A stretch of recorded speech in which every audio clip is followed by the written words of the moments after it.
I just want to know your opinions on how much impact has the Western digital innovations such as cryptocurrency and online banking have on the Islamic finance principles? Well, it depends where you are. Cryptocurrency, for example, a year ago maybe was at its peak or was reaching its peak. Now it's once again in the doldrums. So it all depends where you are, how you place these financial instruments. But you see, whether it's cryptocurrency, whether it's plastic money, whether it's anything else, the thing that we have to understand is that uh, whoever is going to be the dominant power in the world will have an impact on all those which it dominates. If the US or China is the dominant power today, these are the two dominant powers today. So they are bound to have an economic impact on the rest of the world because it's like they are controlling the finances.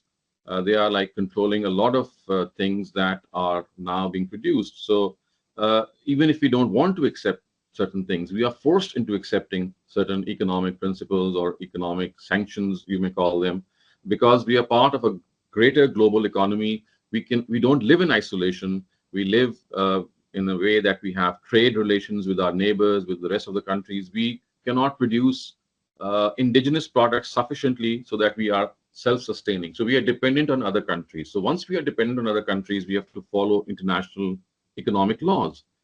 And it is but natural that these economic laws, even if you disagree with them, even if you don't find them to be in conformity with your own principles, at times you might, you cannot avoid them.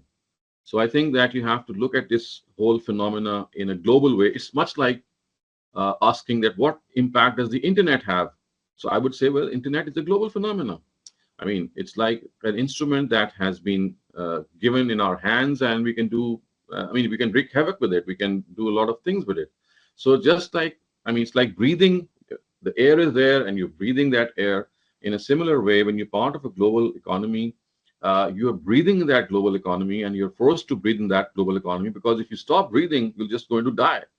So you see, you have to first consider your own standing. Your own placement in the regarding the rest of the world. So once you are able to understand that, then the next thing is to evaluate what the impact would be, whether we should accept it, whether we should not accept it. So that would be, of course, something that would be case to case. It would be an individual assessment. Cryptocurrency at the moment, we cannot tell that it's absolutely a wrong thing. There's a lot of good in it. Yes, there are a lot of speculations, which, like the stock market, it becomes very volatile and it causes losses and gains to the tune of millions. So you have to be careful with that. So if you are careful enough to manage your cryptocurrency budget, you can, indulge in that as well.